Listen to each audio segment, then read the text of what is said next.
And the next game is WunderKatze versus Slacx. So let's take a look at the WunderKatze deck. No, the Slacx deck. Slacx deck. Are you here, Alot? Alot is not here, so I will begin to talk about the Slacx deck. Slacx deck. So it's WunderKatze2, one of the, in my opinion, one of the best decks in the game. It's constantly banned in any tourney I have seen so far. And to be honest, not because of IS2s alone. IS2s are like nailing the coffin and they are annoyance you need to get ready to deal with. But this division has still a lot of Shermans. And first thing I can already see from Slacx is that his M-chas are double vetted. Double vetted M-chas in close combat are no joke. He has a lot of them. He has the double vetted. We'll see what WunderKatze brings. But in close combat, double vetted Shermans can deal with almost any threat if microed properly. We see that he's not going on full infantry tab. He isn't going vanguard strategy or something like this. He brings a lot of infantry for this deck in A and B. Okay, he has one card of Guardian C. Maybe this is like last resort to plug the lines in C phase if he doesn't get 15-9.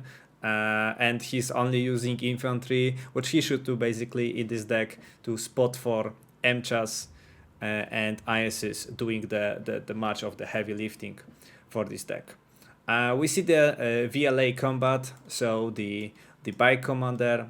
We see the iGigants. This is, to be honest, one of my favorite units in the game. It can even deal with King Tiger if left alone. Like 4 iGigants cost 160 points, 1 King Tiger cost 200 points, and believe me, OB25 are more than able to deal with King Tiger. They will slowly shoot he shall,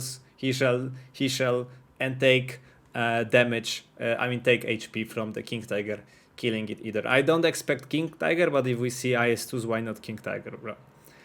About AT-Guns, this is another deck I see double vetted M42s. I'm not sure if this is current state of the art to double vet it. Usually I bring it on one vet, maybe I should switch. Especially if... There we go. You came back. Sorry for that. No, yeah, Japanese internet, it's not very stable. No worries. So I'm going for a water. You continue talking about WunderKatze2. We are casting Slacx versus WunderKatze, and first deck we talking about it's Slacx, it's WunderKatze2. I already mentioned a few things that Sherman's double vetted are no joke. That WunderKatze2 is one of the best decks in the game. The rest stays for you. Great. So yes, there is very much a reason why this is often always banned, and this is an amazing division because you have, first, like we said, tons of Shermans, which is amazing, and you still have, while you're short on the infantry tab, you still have a decent infantry tab of spamming Vardia, some good tankos in the armored vehicles, but then also having those several IS2s to just back up with some heavy punch makes this an amazing division, and hence why they're so often banned, because the Shermans are just going to be amazing at supporting your infantry. They're going to, even if you're fewer, the Sherman is going to make up for that and kill your enemy infantry. And when your enemy tries to bring the Jagdpanzers or the Stugs to counter the M-chas, you have the IS2s to totally obliterate those armor options.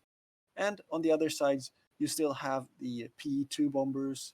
You have good decent AA, and the PE2 is an amazing. It's probably one of, if not the best, bomber plane in the game right now because of the good resilience to get combined with the very high speeds for a bomber.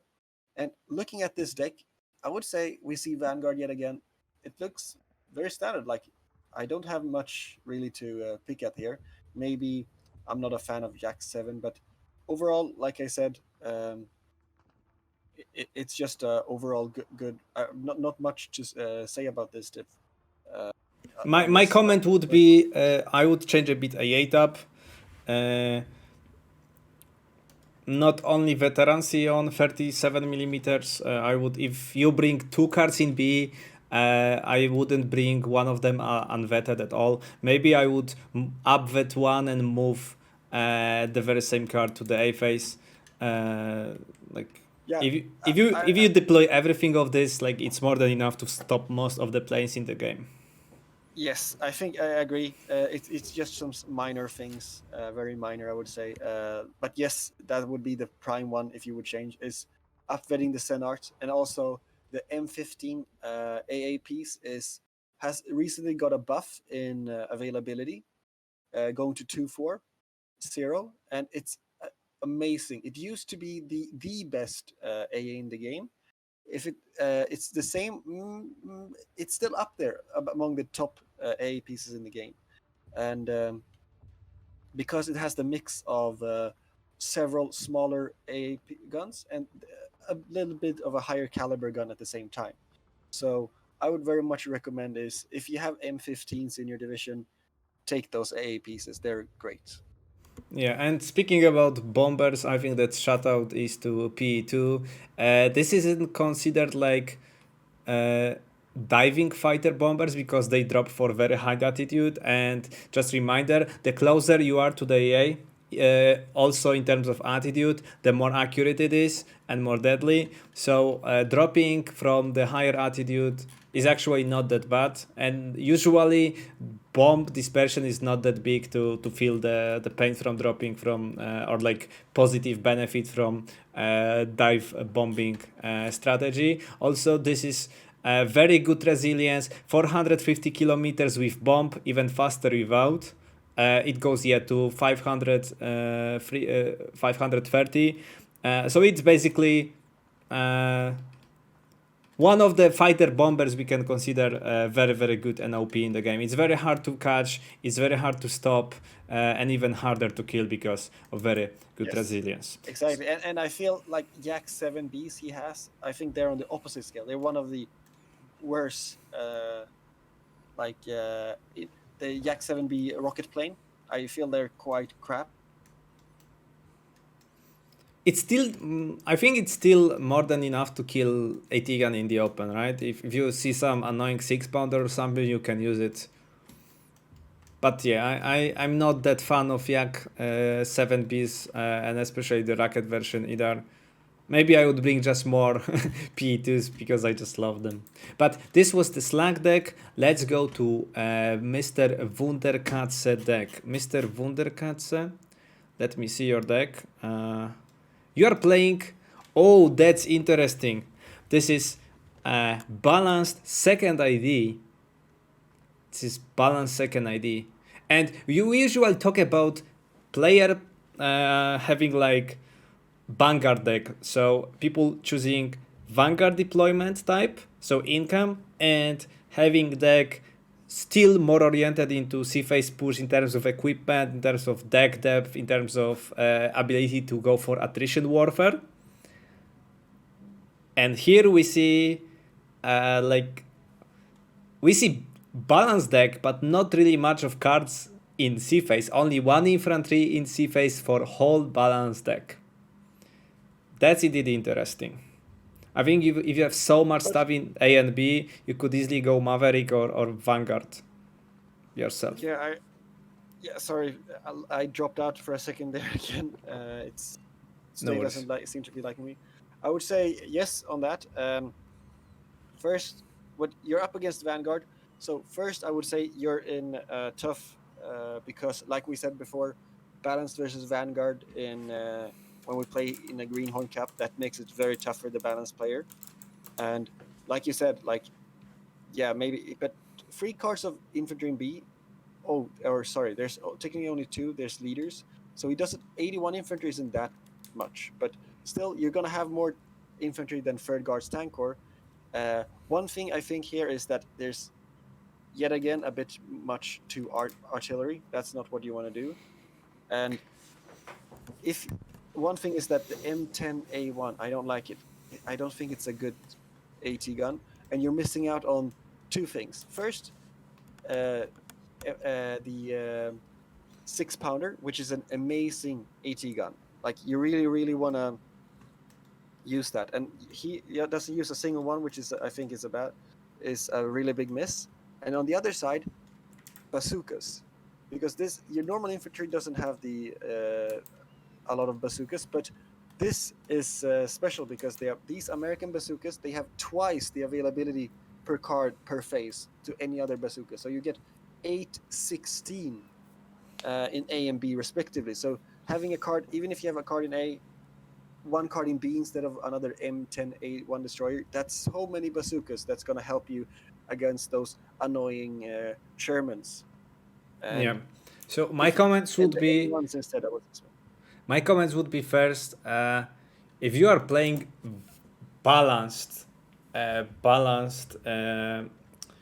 second infantry, the deck is pretty weirdly built. I think that first you like on Ranger Marauders in A. Ranger Marauders are, in my opinion, one of the best squads in the game. They not only have this flame grenade, they have bazookas. They are pretty stealthy. They have double veterancy, so they are pretty good in spotting. It's hard to find them, and they are very annoying on most part of the map. You picked balanced, and you don't bring crocodiles in this deck. Yes, That's weird choice, because this crocodile, when C-phase hits, is really good against Shermans. Of course, it's not good against IS-2s, I agree, but against Shermans cannot do anything against this piece unless in CQC or with side shots. And even side shots are not that easy from the long range. Exactly. And I would say that the other card miss is only bringing one of your two AT planes, because those AT planes, while being hella expensive, if you pardon my language, I think it's the best AT plane in the game. And when you're up against the tank division, you really want a lot of those AT. For just 2 activation points, I would very much bring the other AT plane because they are good enough to actually deal with IS-2s as well. Yep, I completely agree. I think that he overinvested into artillery, and that's why he is going so little in certain departments like support or air.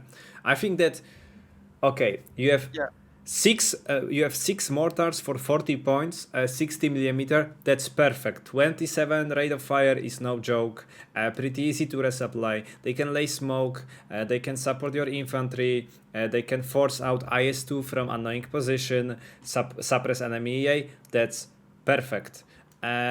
81 millimeter fulfills the same job. It has more range, so it's better against AA. It's worse against infantry for infantry support. But you don't need 2 cards of them. Like choose what you want, because there is no game ever you bring 500 points in mortars in phase A.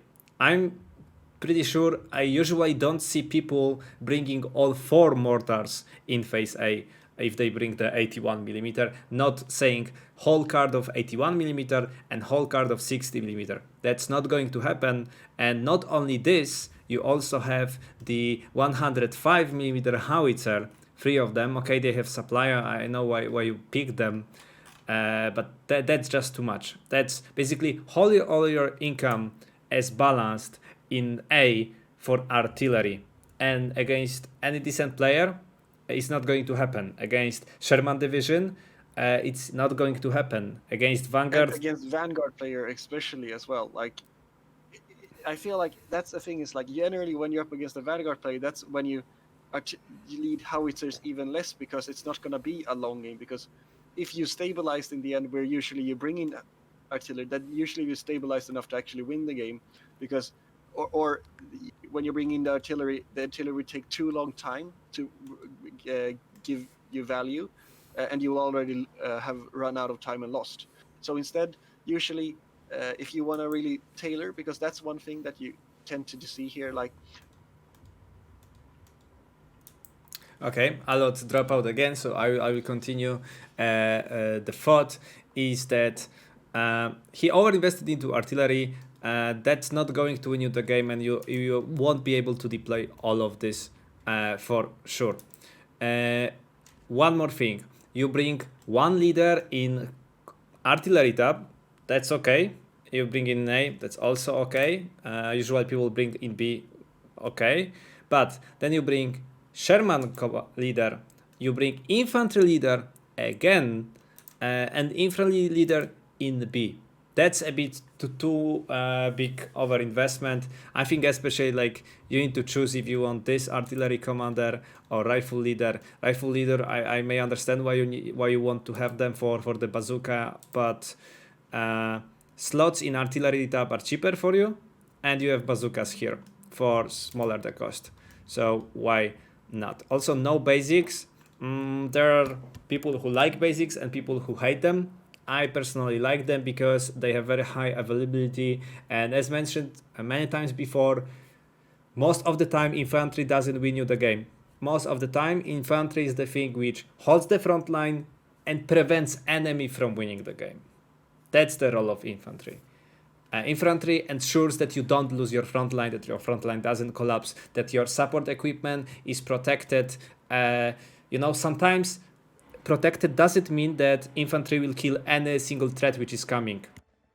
Sometimes it means that it will spot and take the bullets for long enough that you can move your support out, or you can bring reinforcements in. That's all. So this is third guard Stankovi against second Indianahead, balanced. I think that for third guard Stankovi it's pretty standard deck, double vetted Shermans, like nothing really to change, maybe a little bit of AA. But we see that WunderKatze doesn't invest heavily into planes, he invests more into artillery. I'm not sure if it will work, but let's see and let's go into the game. Alot, are you here?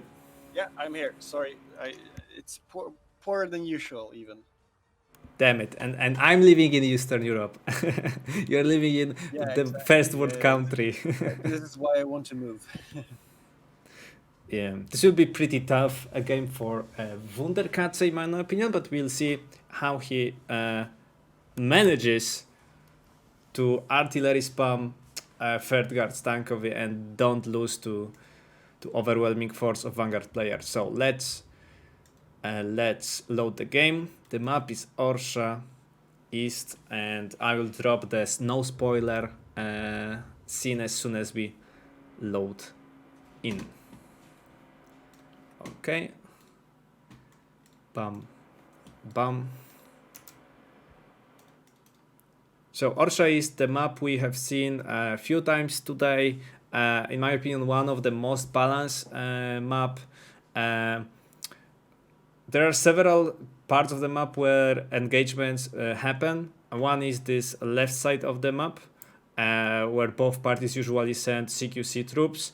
This is pretty easy flag to get for CQC decks in the very, very beginning. But also this is part of the map which doesn't ensure you win the game.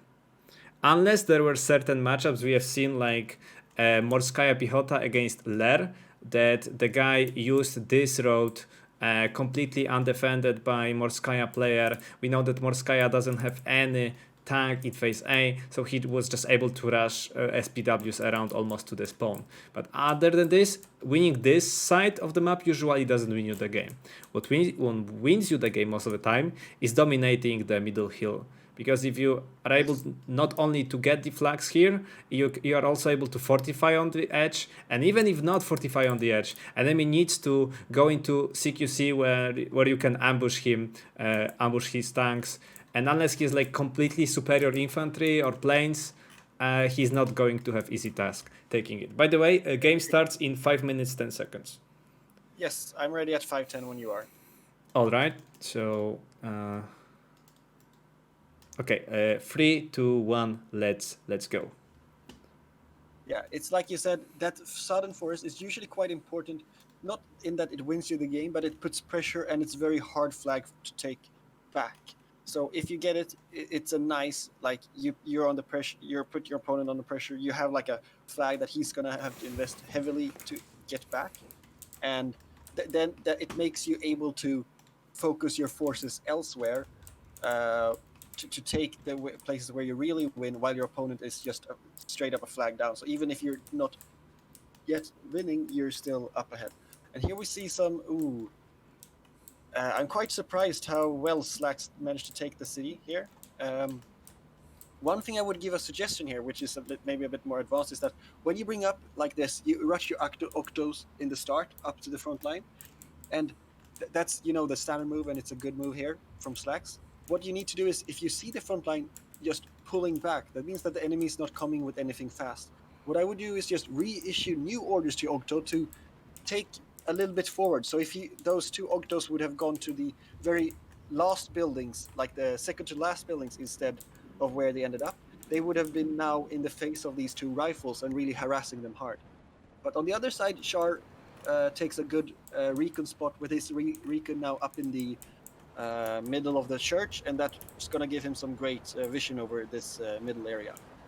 Yeah. In the meantime, we have heavy engagements in the bottom and in the south and in the north. For a south position is going in favor of Slacx. I'm pretty surprised. I'm also surprised that WunderKatze didn't bring any single bazooka to the position. Also, he is using his engineer on normal move. Now he fixed it. But no bazooka in the area means that all of this is going to die, not only to Guardia themselves, but also to Shermans having the ground, and it will basically make WunderKatze losing 3 flags at the start when the front line collapses. Yeah, it's tough here. Like, it's a tough matchup, but it's like you say, when you play this, especially in this matchup against the tank division, you need to, and anywhere you're gonna have infantry to actually fight, you're going to have a bazooka or two with them, because like your infantry is going to defeat his infantry. What you just need to do is to make sure that his Shermans can't deal with your infantry, and that's how you take that game. And as we see now, like we said, if you lose the south, it's going to be very hard now for Slacx to take that back. He sends free infantry, but they're not going to be able to do anything. In the meantime, I think Char does a mistake here, that he feel like not in the very edge north, but just south. He didn't put anything there, and he gave away a flag for free. He usually just need to send like an infantry there, and you at least hold that flag for now. And Slacx is going for a very interesting strategy, which is, I think, is a very good strategy, in that he went, this north is not usually where people push on this map, so that's what he did. He took a Sherman and loads of tankos and just pushed up there to really try to overwhelm, because it's not uncommon that your opponent really put minimal forces here, and right now it's paying off for him. There's just M4 and some rifles holding him back. If that M4 falls down, then it's gonna be free reign for Slacx in all of the north, an easy double tick for him there. Yeah, he's not only winning the front line already, he got several few trades. He got the flag in the south, which is really hard to attack, especially in Shermans, staying in the middle, and 2 AT guns coming. The north, as soon as this MCHA falls, I mean M4A1 for WunderKatze, it will be free reign for the Slacx, and IS2 is already coming. It's coming to the middle north. That's interesting. There's. I think one thing we see now from Char is, like we told earlier, you need really to focus. So you feel like you're being pushed in the middle. There's a big fight here. You lost the south, so maybe give it up for now. Just secure that you don't lose the two additional flags. Just secure those flags, then focus elsewhere. And instead of, like now, he's sending a Sherman in the middle, some infantry in the south, some more to the middle. You need to pick one point that you want to have the fight. You don't want to push elsewhere. You want probably the other points to be, nothing much happening there. Hopefully the enemy has stuff there that is more than you, but not utilized. So you can just focus a lot of your income in the one point. Maybe now it will be the north to try to kill. Because another thing that is important for second infantry is that, yes, you have Shermans, and you think like, oh, I have a Sherman, he has a Sherman, I'm going to go up and fight it. Your Sherman is much against almost all other Sherman divisions are much fewer in number, and because they're fewer in number, you usually bring them with less vet than your opponent is able to do. So usually you don't want to fight your Shermans against other Shermans, especially as second Indianahead, because Slacx Shermans are going to have a better chance of winning, and even if you trade 1-2-1, that's in favor for Slacx, as he has several more of them than what second infantry has. Yes, and as we see in the deck, Sherman's is basically, other than artillery, Sherman's is the main pushing power for WunderKatze, and he is in pretty bad spot already. What I can say is, if you are a new player, I don't recommend playing Vanguard at all.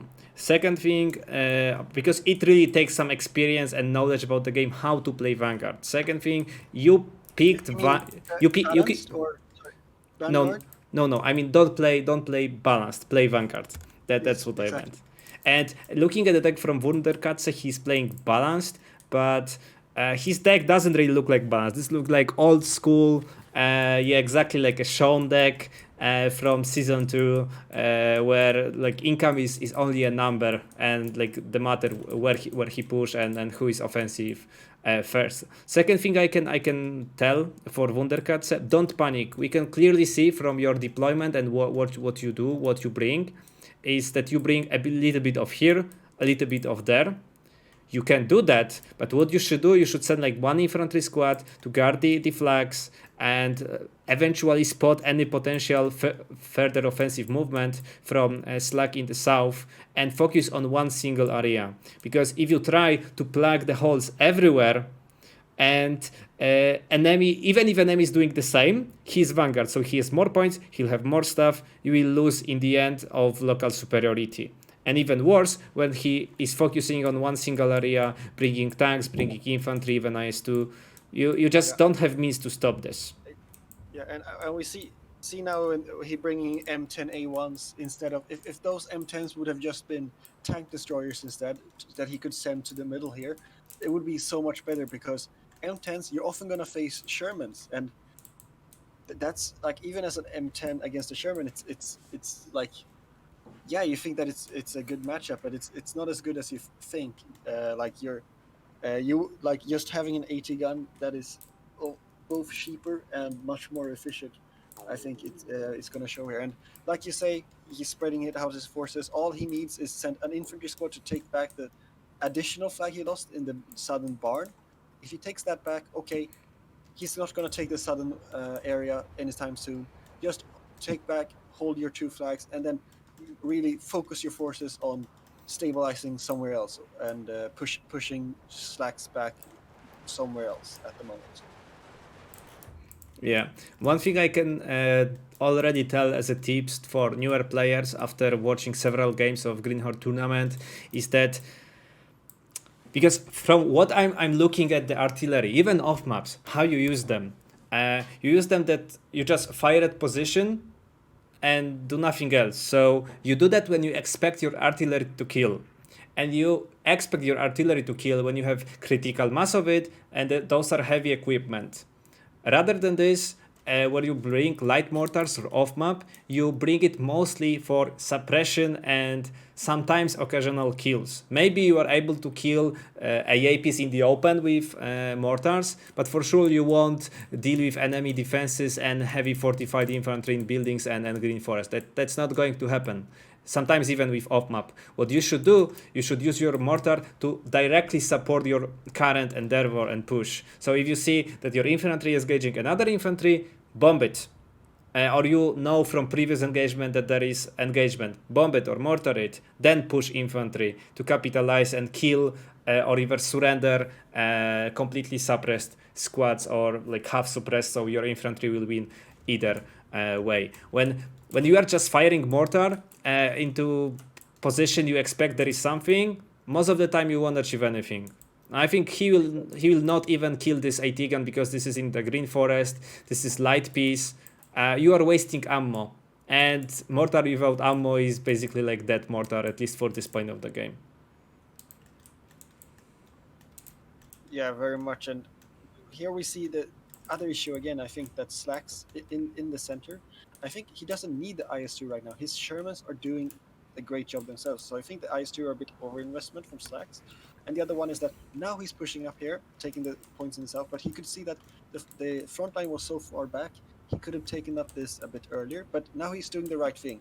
In the south here, he has the infantry supported by a Sherman, and they're going up together, taking another flag. That's what you want to do, Yeah. bringing them together. Like you just said before this is that you don't want infantry fighting infantry because what your infantry is supposed to do is spot and then whoever wins the infantry fight is usually the person who has a mortar or a Sherman or something to support it around there.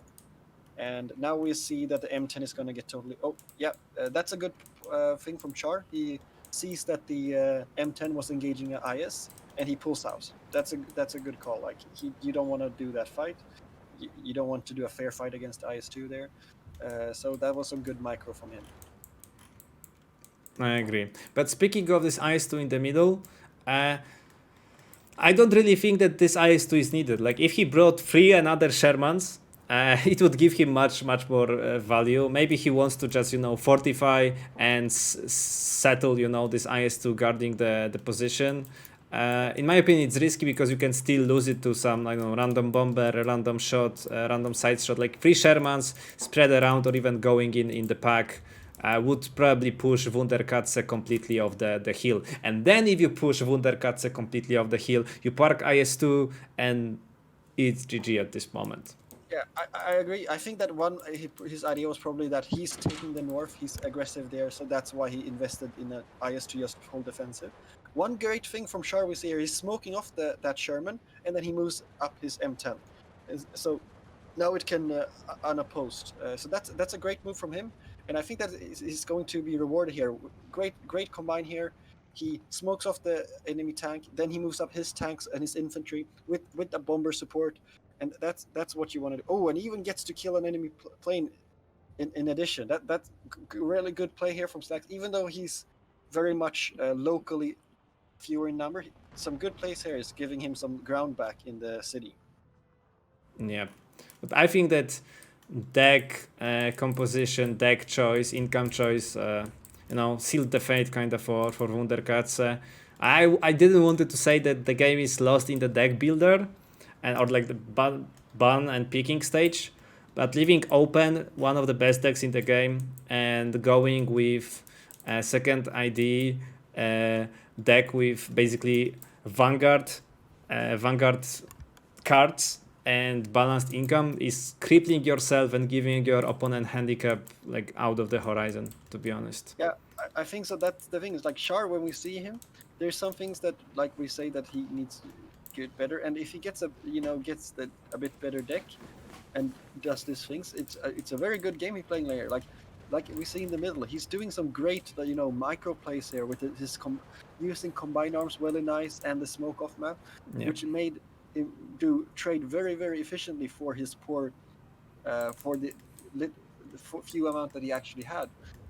And unfortunately, it's gonna be tough because, like you said, leaving up the decks, the matchup both from his deck, the division he is and the division he's against, and also the income has made it really tough for him. But I think that that's some things that you can learn, like playing the game outside of the game, and learn that a bit. And if you just keep up with the other great plays that you've done here, it's like a great potential, I think.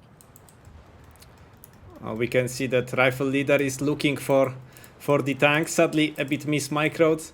It was almost perfect, but yeah, like the small details matter. Like if he waited for the smoke and then moved, or like waited in the building, this MCHA or even IS2 would be already dead. But I still have this impression that he tries to plug the holes. Like he's spreading his income, not only smaller income, but he is also losing the ground. He's still spreading his units around, constantly giving local superiority for Slacx, and local superiority means better trades, almost every time. Yes, it's like we said, local superiority is super important, especially if you're.